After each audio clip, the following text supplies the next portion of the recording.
Happy Saturday. I was in the garden today and I was shelling some peas that I picked, and I've got a ton of peas this year in my garden, and it actually got me to thinking about, oh, do I really want to be shelling all these peas? What am I going to do with them? I don't want them to go bad, because in the past I've had things that I've brought in from my garden spoiled before I've used them, because I was in such a mindset of there was not very much coming in from my garden that I didn't want to just have it be like, oh, it's like, well, it's not a special enough dinner to have this. I don't know. It was like this really weird mindset where I would bring it in and then I would not use what it was that came in from the garden, and then it would spoil. And so I didn't use anything from the garden, let alone, you know, anything that would have been delicious, because it went bad most of the time. And so I was shelling the peas and I thought, oh, what am I going to do with all these peas? I don't want them to go bad. And I thought, they're not going to go bad, because this is just the beginning of my harvest. It's the first harvest of peas. I got less than a quarter of the peas that are on my plants, and that's how much I got. And so I already have this mindset of, oh, there are so many peas. For me, it's like, how am I going to use them all up? Or how can I share them, or whatever. And that actually got me to thinking about something that my husband and I started doing about, well, a little better than a year ago, probably.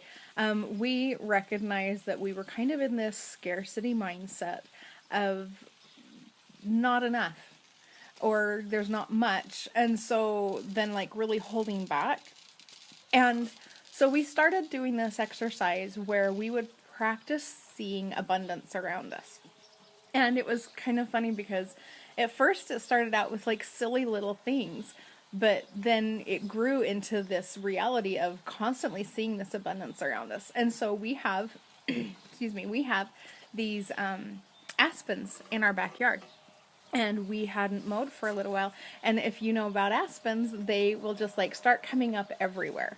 And they had started coming up everywhere. And my husband, instead of being bothered by it, he's like, hey, we have an abundance of aspen trees. We don't let them keep growing, but we do have an abundance of them. And if we wanted to, we could have all kinds of them. And so that was one thing. And then I had noticed that we had had some flowers that had reseeded themselves and they had spread. And so we had an abundance of Sweet Williams flowers. And then there was like a time where I was getting tons and tons of eggs from the chickens. And so we have an abundance of eggs, or we had an abundance of wind. I mean, we were just really starting to see this in a whole new way. And just in everything. We had, like, I'd make dinner and there would be like, wow, we have so much left over that, we have enough for another meal. There's an abundance of that. And constantly starting to see this abundance in places where we had really never seen it and appreciated it before. So I wanted to give you an exercise to go and start looking for your abundance, and start to open your eyes and change your beliefs around scarcity versus abundance. You may feel like you have a scarcity of money or a scarcity of things that you have need of. But if you will start looking for the things where you do have abundance, so suddenly instead of having a scarcity of money, you actually do have an abundance of money. And you'll find ways where that's applicable and where that applies. When we had started looking for the abundance last year, when we started recognizing it, and especially as we started to kind of have that reference, like, to the garden, to plant life, those kinds of things, we started to realize there is only abundance all around us. There really is. If you look at the way that nature exists, it is full of abundance, exponential abundance.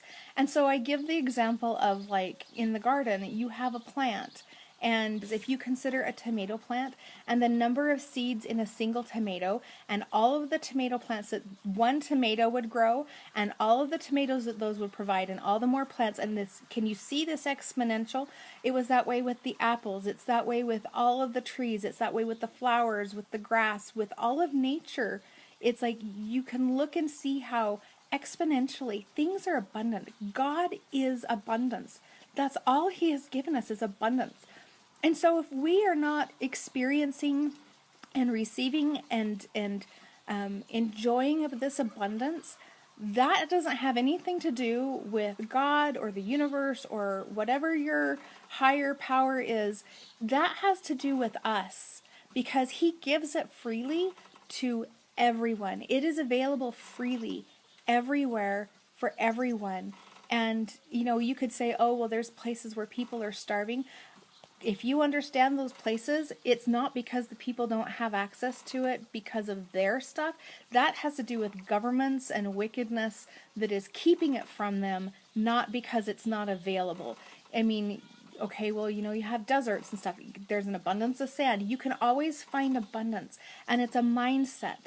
And so if you will find your mindset, if you will find the positive, and if you will start focusing on that positive, more of that can be made aware of for you, and then you can choose in to experiencing and participating in that abundance. So that's what I wanted to share with you today. I want to give you guys a challenge to start looking more for your abundance. All right, I'm going to let you go. I'm going to give you some time to practice that, and you have a fantastic rest of your weekend. Love you. Bye.